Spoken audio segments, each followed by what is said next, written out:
السلام علیکم ورحمۃ اللہ وبرکاتہ۔ کیسے ہو سامعین و ناظرین؟ جیسا کہ آپ سبھی کو معلوم ہے کہ ہم اپنے AR آفیشیل چینل پر سنن و آداب اپلوڈ کرتے ہیں۔ شام کے 6 بجے ہمارے چینل پر روزانہ سنن و آداب اپلوڈ کیے جاتے ہیں۔ آپ کی محبتوں کا شکریہ کہ آپ ہمارا ساتھ دیتے ہیں، دیکھتے ہیں اور عمل کرنے کی بھی کوشش کرتے ہیں، ایک دوسرے کے پاس شیئر بھی کرتے ہیں۔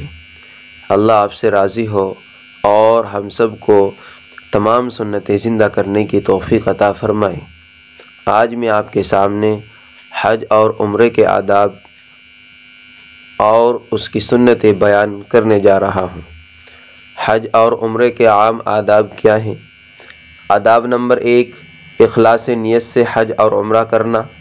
آداب نمبر 2، حج اور عمرے سے پہلے سچی توبہ کر لینا۔ آداب نمبر 3، احکام حج اور عمرے کو سیکھ لینا۔ آداب نمبر 4، دوسرے رفقا کو بھی مناسک اور آداب حج و عمرہ سکھلانے کا اہتمام کرنا۔ آداب نمبر 5، رمضان میں عمرے کی کوشش کرنا۔ آداب نمبر 6، سفر حج و عمرے میں آداب سفر کی رعایت کرنا۔ آداب نمبر 7، اپنے ساتھ حلال کمائی میں سے توشہ لے لینا۔ آداب نمبر 8، بکثرت صدقہ کرنا۔ آداب نمبر 9، بکثرت لوگوں کو کھانا کھلانا۔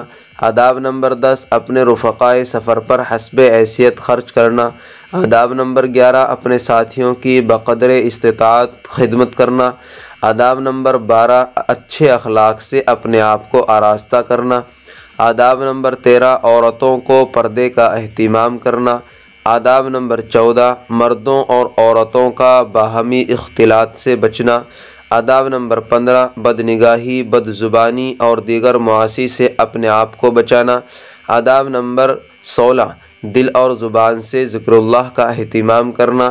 آداب نمبر 17، بکثرت دعا کرنا۔ آداب نمبر 18، امر بالمعروف اور نہی عن المنکر کرتے رہنا، یعنی بھلائی کا حکم اور برائی سے روکتے رہنا۔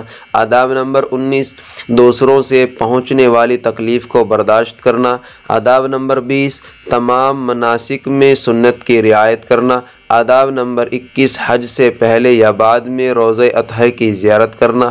آداب نمبر 22، حج سے فارغ ہونے کے بعد جلد وطن لوٹ آنا۔ آداب نمبر 23، حج و عمرہ کے بعد اعمال خیر میں پہلے سے زیادہ مشغول ہونا، اس کو قبولیت حج کی علامات میں سے بتلایا گیا ہے۔ دعا ہے کہ اللہ تعالی ہم سب کو تمام سنتیں زندہ کرنے کی توفیق عطا فرمائے، اور آدمی اپنی طرف سے بھی پوری کوشش کرے کہ میں دنیا کے اندر رہ کر آپ صلی اللہ علیہ وسلم کی ایک ایک سنت کو زندہ کر لوں، ایک ایک سنت کو اپنا لوں، اور آپ صلی اللہ علیہ وسلم کے طریقے پر ہی اس دنیا سے جاؤں۔ اللہ آپ سے راضی ہو، اللہ عمل کی توفیق عطا فرمائے۔ السلام علیکم۔